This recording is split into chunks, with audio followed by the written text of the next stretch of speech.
Hello दोस्तों, आज हम बात करेंगे बाघ गुफाओं के बारे में। बाघ गुफाएं मध्य प्रदेश में धार जिले से 97 किलोमीटर दूर विंध्य पर्वत के दक्षिणी ढलान पर है। ये इंदौर और वडोदरा के बीच में वाघिनी नदी के किनारे स्थित है।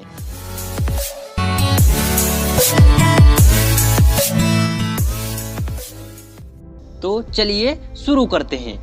बाघ गुफाएं 9 स्मारकों का एक समूह है जिन्हें चट्टानों को काटकर बनाया गया है। धार की गुफा पूरे भारत में चट्टान में की गई खुदाई का सबसे बड़ा उदाहरण है, जिसे वास्तुकला का अद्भुत नमूना माना जाता है।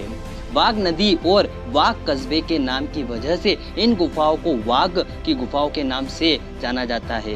वर्ष 1953 में भारत सरकार द्वारा बाघ गुफाओं को राष्ट्रीय स्मारक घोषित किया गया। इसके संरक्षण का जिम्मा पुरातत्व विभाग को सौंपा गया। अजंता गुफाओं की तरह बाघ गुफाओं में भी एक धारा के तट में कारीगरों द्वारा खुदाई की गई है। यहाँ गुप्त काल के दौरान बुद्ध जमीन शैली का अर्क भी नजर आता है। यह गुफाएं विहारा या मठों की तरह है, जिसमें छोटे चेम्बर्स के अलावा एक प्रार्थना हॉल भी है। यह गुफा भित्ति चित्रों के लिए खासी प्रसिद्ध है। बाघ की गुफाएं बहुत सुंदर स्थान पर स्थित है। सामने बाघ नदी है, चारों ओर हरियाली तथा जंगल है।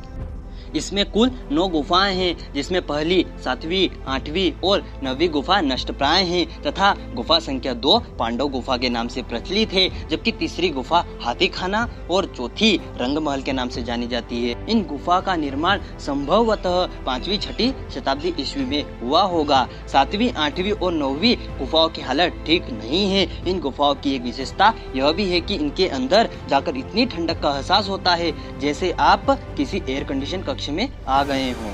सन 1982 से इन चित्रों को दीवारों व छतों से निकालने का कार्य शुरू हुआ। नमी से प्रभावित इन चित्रों को तेज धार वाले औजारों से काटकर दीवारों से अलग किया गया। बाद में इन चित्रों को गुफाओं के सामने निर्मित संग्रहालय में रखा गया। इन चित्रों को अब संग्रहालय में ही देखा जा सकता है। गुफाओं के भीतर अब सिर्फ मूर्तियां ही बची है, जिसमें से अधिकांश बुद्ध की है या फिर बुद्ध के जीवन काल से जुड़ी घटनाओं को बयान करती है।